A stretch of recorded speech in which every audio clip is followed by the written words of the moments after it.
Then you're not testing them.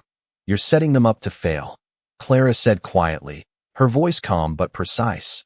And for a moment, the entire table fell into a silence that didn't belong in a place like this.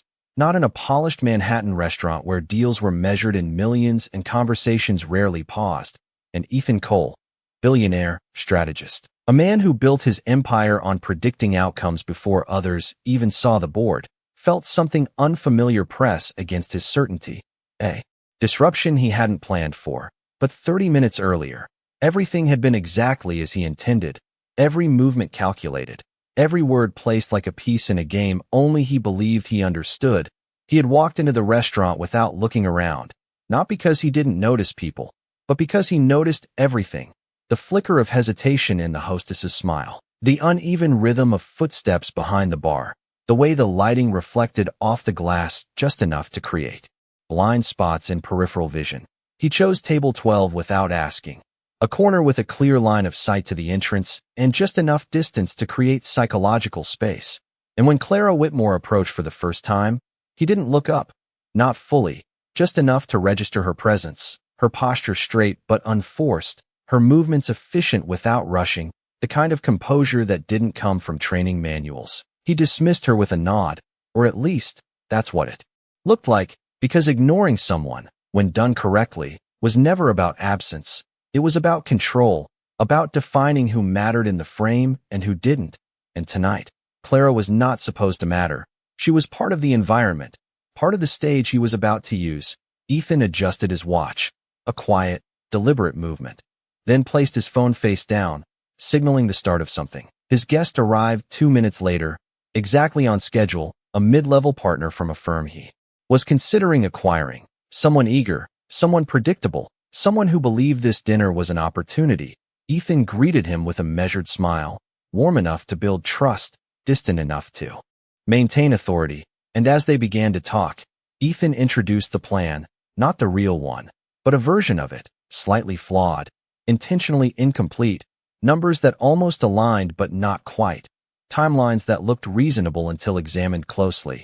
He spoke with confidence, because confidence was the most effective disguise, and all the while, Clara moved around them, refilling water, placing dishes, existing just close enough to hear, but far enough to be ignored, or so it seemed. Ethan didn't glance at her again, not directly, but he tracked everything. The pause when she set down the second glass, the subtle shift in her breathing when he mentioned the exit window, the fraction of a second longer her eyes rested on the documents. He continued, pushing the conversation forward, letting the inconsistencies settle into the room like something unnoticed, because that was the point. He wasn't just testing his guest, he was testing the space, the awareness, the unseen variables. People like him often overlooked, and still, Clara said nothing. She simply moved, calm, quiet, invisible in the way only someone fully in control could be. And that was when Ethan made his first mistake, because silence, when it's chosen, is never empty, it's waiting. Clara returned with the main course exactly 3 minutes later, not early, not late, her timing precise in a way that suggested intention rather than routine. She placed the plates down with steady hands, her eyes never lingering long enough to be considered intrusive, yet not unfocused either. And Ethan noticed that, because he always noticed patterns, and this one did not fit. Most servers adjusted to the energy of the table. They mirrored tone, speed, even posture, but Clara did not mirror anything. She moved on her own rhythm, as if the room adjusted to her instead. Ethan continued speaking, his voice measured, guiding the conversation toward the point he had designed, the moment where his guest would agree, where the flawed numbers would pass without resistance, where the test would conclude exactly as expected. But something small had shifted, not in the words, not in the data, but in the space between them. His guest hesitated, just slightly, a pause that should not have been there, a flicker of uncertainty that did not belong, and Ethan traced it back instantly, not to the plan, not to the numbers, but to Clara, who had already stepped away, now standing at a distance, speaking quietly with another table, yet somehow still present in this one, like an idea that had not fully formed yet refused to leave. Ethan adjusted his cuff, a subtle reset, then leaned forward, reinforcing control, reinforcing certainty. He repeated the key figures, slower this time, clearer, giving no room for doubt, and his guest nodded, almost, but not fully, something still holding him back. And that was when Clara returned again, not to interrupt, not to engage, but simply to refill a glass, a simple action, ordinary, expected, and yet her presence landed differently this time, because now Ethan was aware of it, and awareness changes everything. She poured the water without looking at either man, her expression, neutral, professional, but her gaze flickered once, just once, toward the document on the table, and it was not curiosity, it was recognition, the kind that comes from understanding, not from guessing. Ethan saw it, and in that fraction of a second, something in his mind recalculated. He continued speaking, but part of his attention shifted, observing her instead of the conversation, measuring, testing. And then it happened, not dramatically, not loudly, but with a quiet precision that cut deeper than interruption ever could. Clara placed the glass down, aligned it perfectly with the edge of the table, and said, without raising her voice, "The projection assumes a 6-month recovery, but your cost curve suggests 9. And then she stepped back, as if she had said nothing unusual at all, as if this was just another part of her job. The room did not react immediately, because the sentence itself was simple, almost easy to overlook. But Ethan did not overlook it. He could not. Because it was correct, not approximately, not vaguely, but exactly, and his guest looked at him, confusion now fully visible, waiting, expecting Ethan to respond, to correct, to dismiss, to do something, but Ethan did none of those things, because for the first time that evening, he did not have an immediate move, not because he lacked the answer, but because the question itself had just changed, and the person who changed it was never supposed to be part of the game. No one spoke for 3 seconds, and in a room like this, 3 seconds felt longer than it should. Ethan's guest shifted slightly in his seat, eyes moving between the document and Ethan, waiting for reassurance, waiting for confirmation that everything was still under control, because that was the expectation when sitting across from someone like Ethan Cole. Control was assumed, certainty was part of the brand. But Ethan did not answer immediately. He leaned back instead, just slightly, his fingers resting against the edge of the table, his gaze no longer on the numbers, but on Clara, who had already stepped away again, moving toward another table as if nothing had happened, as if she had not just inserted a variable that did not belong. And that was the second thing Ethan noticed. She did not stay to explain. She did not defend her statement. She did not seek validation. She simply returned to her work. And that absence of follow-up was not hesitation. It was confidence, the kind that did not need acknowledgement. Ethan looked back down at the document, recalculating, not the numbers themselves, but the structure behind them, and he saw it now.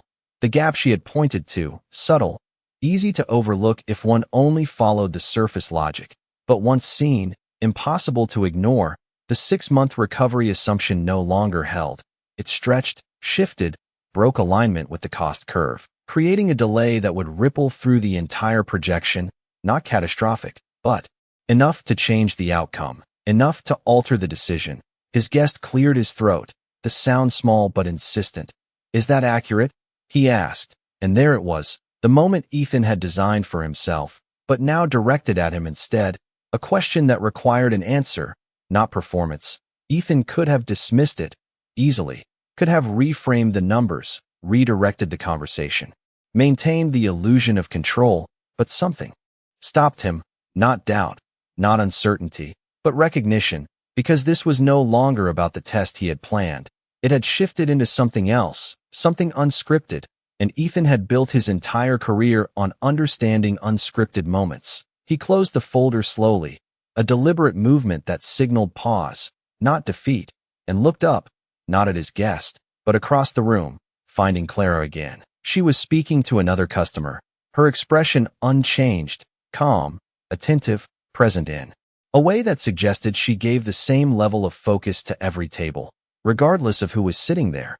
Ethan stood up, not abruptly, but with purpose. His guest looked surprised, uncertain whether to follow or remain seated, but Ethan did not explain. He walked across the room, each step measured, drawing just enough attention without creating a scene. And when he reached Clara, he waited, not interrupting her conversation, not asserting priority.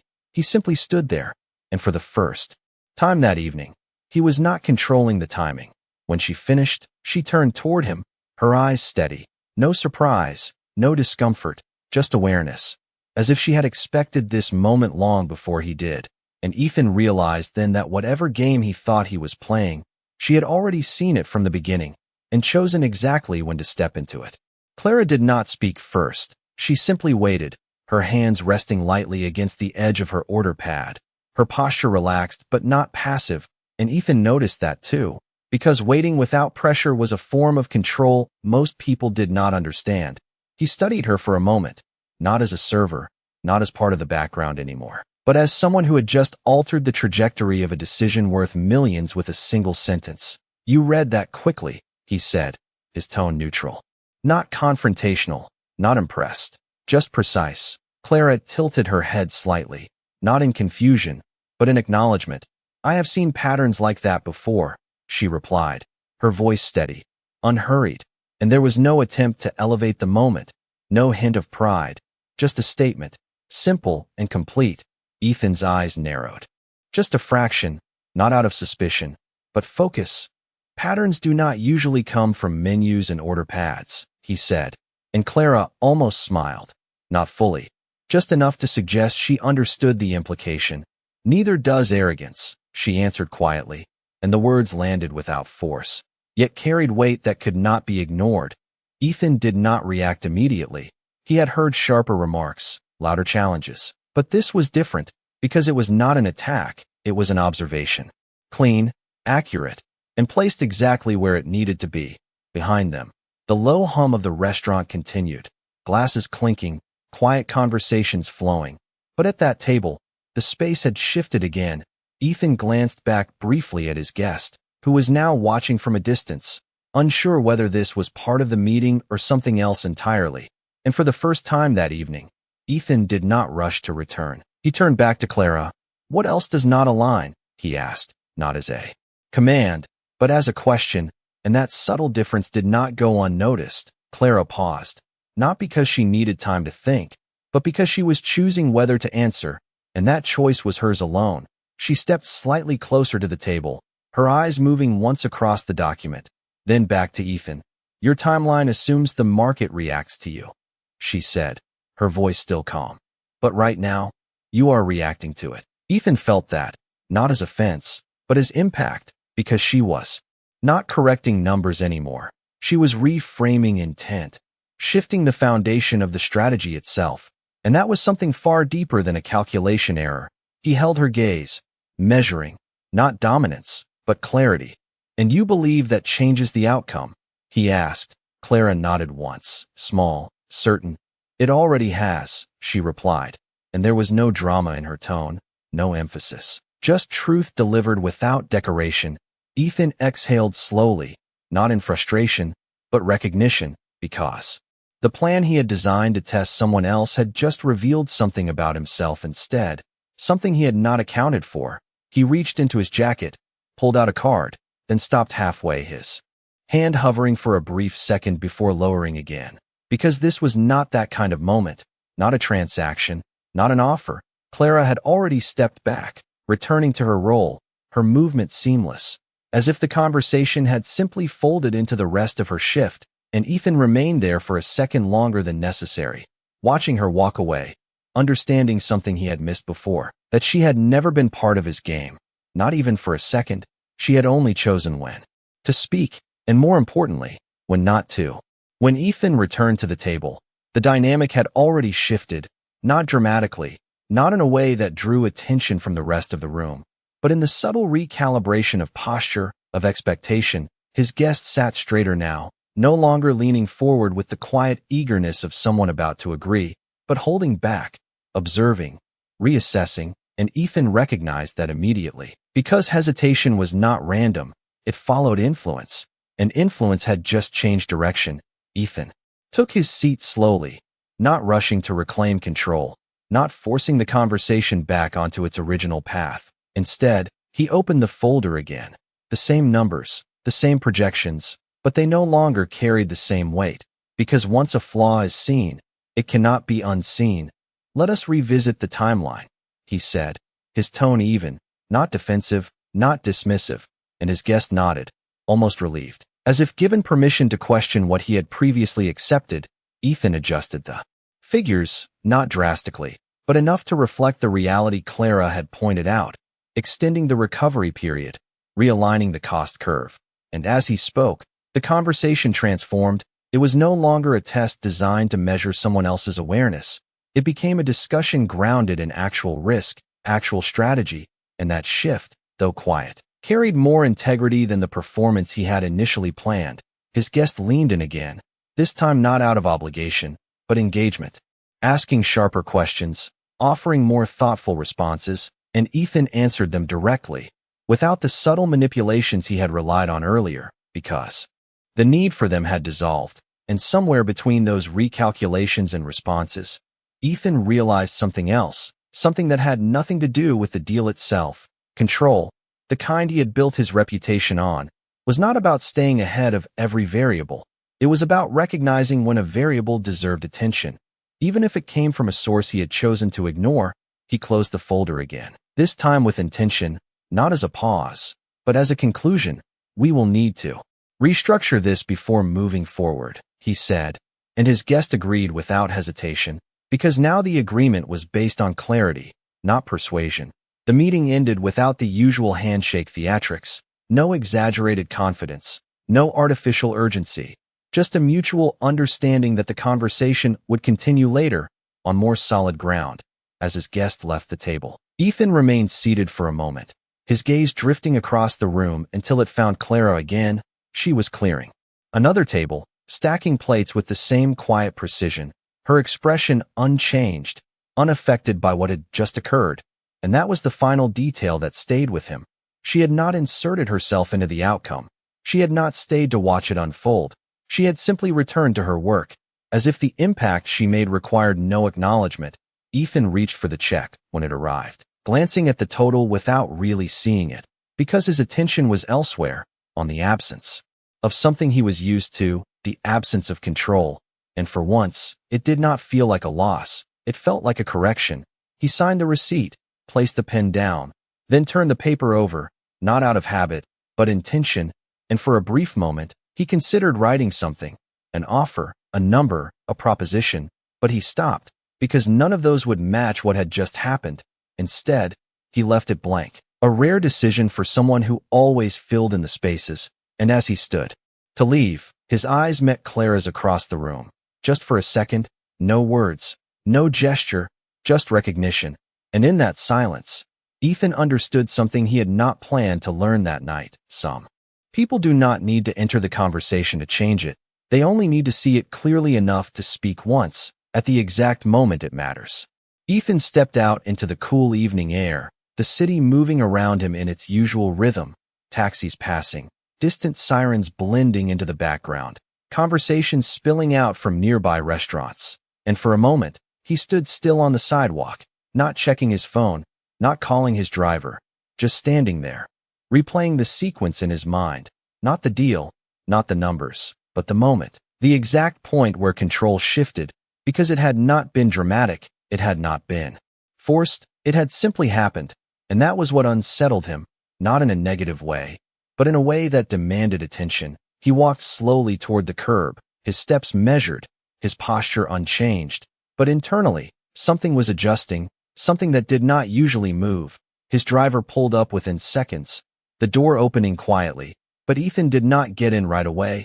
He glanced back through the glass of the restaurant, just once, catching a glimpse of Clara inside, now at another table, speaking softly, her presence blending into the environment again, as if the disruption she caused had left no trace. And that contrast stayed with him. The difference between impact and intention, between someone who needed recognition and someone who did not. Ethan entered the car finally, the door closing with a muted sound, sealing him into a space that was entirely his, controlled, predictable, and yet it did not feel the same as it had earlier that evening. "Office," he said, his voice calm, and the car moved, merging into traffic, the city lights reflecting off the window beside him. But his attention remained inward, analyzing, Not the way he usually did, not with the goal of optimizing outcomes or gaining leverage, but with a quieter focus, understanding. He pulled out his phone, opened a note, then paused, his thumb hovering over the screen, because for once, he did not want to document the strategy. He wanted to understand the flaw, not in the numbers, but in his approach. He closed the phone again, placing it beside him, choosing instead to sit with the thought, something he rarely allowed himself to do, because stillness did not generate profit. But tonight, stillness carried value. The car turned onto a quieter street, the noise fading slightly, and Ethan leaned back, his eyes closing for just a second, not out of fatigue, but clarity. He had built systems to test people, to measure reactions, to identify weaknesses before they became risks. But what Clara had shown him was not a weakness in others, it was a blind spot in himself. The assumption that awareness could be controlled, that intelligence would always present itself in expected forms, in familiar settings, within defined roles. And she had broken that assumption without effort, without announcement, simply by seeing what he chose not to look at.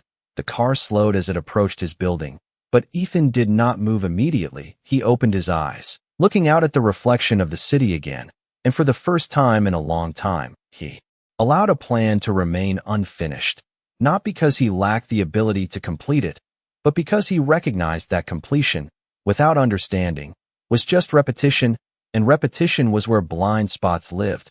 As he stepped out of the car, his posture returned, composed, deliberate, but the shift remained, subtle, internal, permanent, because some lessons do not arrive through failure, they arrive through interruption, quiet, precise, and impossible to ignore once they have been seen. The next morning began earlier than usual, not because Ethan had a meeting he could not delay, but because something unresolved had followed him from the night before, and unresolved thoughts were not something he ignored. His office overlooked the city from 30 floors up, glass walls, clean lines, everything in its place, a space designed for clarity and control. Yet as he stood there with a cup of coffee untouched in his hand, his attention was not on the skyline. It was on a single sentence that had refused to leave. Your timeline assumes the market reacts to you. He set the cup down without drinking, moving toward his desk, pulling up the same projections from the night before, the numbers now adjusted, the timeline extended, the structure corrected, and it worked. The model held, stronger than before, more accurate, more resilient. But that was not what held his focus. What held his focus was how easily it could have gone unnoticed, how naturally he had moved past it, because it did not fit the frame he had already decided on. His assistant knocked once before entering, placing a folder on his desk, a list of scheduled meetings, calls, decisions waiting to be made, the usual flow of a day built on momentum. Your 9 o'clock is confirmed, she said, and Ethan nodded, but did not sit down. Move it to the afternoon, he replied, his tone calm, and she hesitated for a fraction of a second, not because the request was unusual, but because the reason was not given, and Ethan always had a reason, but she nodded and left without asking, the door closing softly behind her. Leaving the room quiet again, Ethan reached for his phone, not to check messages, but to search.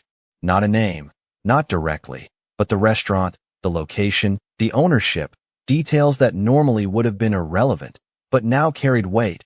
Information appeared quickly, a mid-range establishment, steady reviews, consistent clientele, nothing extraordinary, nothing that explained Clara, and that absence of explanation only sharpened his focus. He could have sent someone, made a call, had a background pulled within hours, but he did not, because that would have turned the moment into a transaction, and what happened last night was not transactional. It was something else, something that required a different approach. He picked up his jacket, not signaling urgency, just intention, and left the office without announcing it. The elevator ride down was silent, the reflection in the mirrored walls showing the same composed figure the world expected. But behind that, something had shifted, not in appearance, but in direction. Outside, the city had already accelerated into its midday rhythm, people moving with purpose, conversations overlapping, decisions being made in every direction, and Ethan moved through it without distraction, his steps steady, not rushed, but deliberate, because, for once, he was not moving toward a deal, or a meeting, or an outcome. He was moving toward understanding, And that was not something he could delegate. The restaurant came into view just as it had the night before. Familiar, unchanged, and yet different, because now he was not entering it as someone in control of the environment. He was entering it as someone aware that control had limits. He pushed the door open. The sound of the bell subtle but clear, and as he stepped inside, his eyes adjusted quickly, scanning once, not for a table, not for a client, but for her. And in that moment, he understood something simple and undeniable. Some answers are not found by asking louder questions. They are found by returning to the place where you first chose not to look. Clara noticed him before he spoke, not because he made a sound, but because presence changes the air around it, and Ethan did not try to hide his this time. He stood near the entrance for a moment longer than necessary, giving her the space to finish what she was doing, and when she approached, her expression remained the same as it had been the night before, calm, attentive, professional. "Table for one?" she asked, as if this were any other day, any other customer, and Ethan almost smiled at that, not out of amusement, but recognition, because she was not pretending, she was simply consistent. "Yes," he replied, his voice even, and she led him to a table by the window, not the corner he had chosen before, not the position of control, just a seat. And that difference was intentional. He sat down without adjusting anything, without scanning the room again, allowing the moment to unfold without interference. Clara placed a glass of water in front of him, the same precise alignment, the same quiet movement, and for a second, neither of them spoke, not because there was nothing to say, but because neither rushed to fill the silence, and that silence was not uncomfortable. It was clear. "You came back," she said finally, not as a question, just an observation. Ethan nodded once. "I did," he answered, then paused, choosing his next words with more care than usual. "I wanted to understand something I missed." Clara tilted her head slightly, the same subtle gesture as before. "You did not miss it," she replied. "You chose not to see it." And again, there was no accusation in her tone, just clarity. Ethan accepted that without resistance, because it was accurate, and accuracy did not require defense. "Then I am here to correct that choice," he said, and Clara considered him for a moment, not evaluating his status, not measuring his worth, but simply observing intent. Understanding is not something you order, she said quietly. It is something you stay long enough to notice. Ethan leaned back slightly, not in retreat, but in acknowledgement, because this was not a conversation he could direct, not in the way he was used to. And that was the point.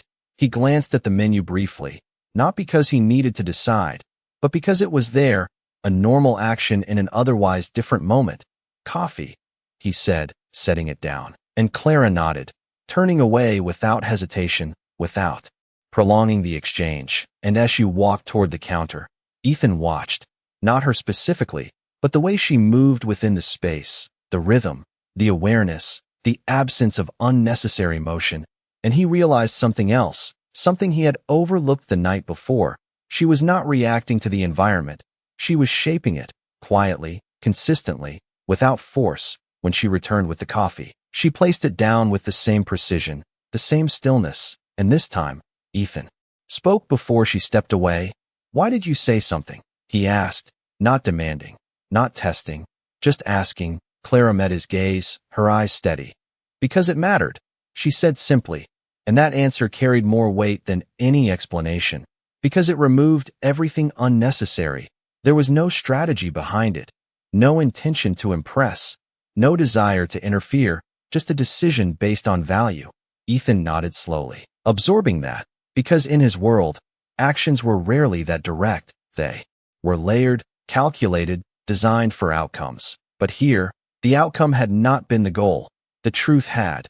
And as Clara stepped back again, returning to her work, Ethan understood the final shift, the one that had begun the night before and now settled into place. Control was not the ability to direct every moment. It was the ability to recognize when a moment did not belong to you, and to respect it anyway. The coffee cooled slowly in front of him, untouched at first, then lifted with a measured motion as Ethan finally took a sip, not because he needed it, but because the act itself grounded the moment, made it real in a way numbers and projections never could. The restaurant moved around him in its steady rhythm.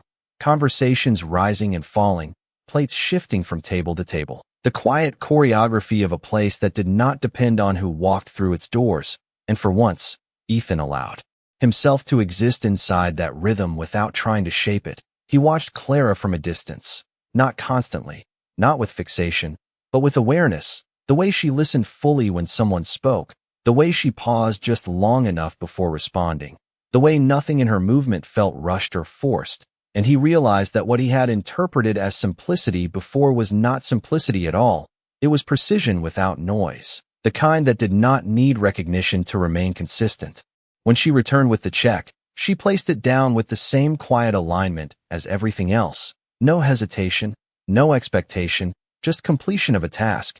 Ethan looked at it briefly, then turned it over, this time without pausing, because now he knew exactly what belonged there. He picked up the pen, his handwriting deliberate, not rushed, not decorative, just clear, and when he set it down, he did not slide the paper back immediately. He waited, not for effect, but because timing, he had learned, mattered in ways he had previously overlooked. Clara approached a moment later, collecting the check without looking at it, her focus still on the work around her, and Ethan spoke before she could step away. "I adjusted the model this morning," he said, his tone even. "You were right." Clara met his gaze briefly, not surprised, not satisfied, just acknowledging the statement. "It is not about being right," she replied. "It is about what you do after you see it." And that landed differently than anything else she had said, because it did not point backward, it pointed forward. Ethan nodded once, accepting that, not as advice, not as correction, but as something he would carry beyond this room. Clara moved to leave again, but paused for a fraction of a second, as if considering something, then turned the check slightly before setting it back down, a small, almost unnoticeable motion, and walked away without another word. Ethan waited until she was gone before looking, not out of curiosity, but understanding, and on the back of the receipt, in simple handwriting, there was a single line, nothing elaborate, nothing emphasized, just clear: respect is not proven by control, it is revealed by attention. Ethan read it once, then again, not because it was difficult to understand, but because it was easy to overlook, the same way he had overlooked everything else at the start. He folded the receipt carefully, placing it into his pocket instead of leaving it behind, a small decision, but intentional, and as he stood to leave, he did not look around for Clara again, not because he did not know where she was, but because he no longer needed to confirm her presence to understand her impact. Outside, the city carried on as it always did, fast, layered, unpredictable, and Ethan stepped into it with the same composed stride, the same measured pace, but with something different beneath it, not a loss of control, but a refinement of it, because now he understood that control was not about being seen as the one who leads everyone.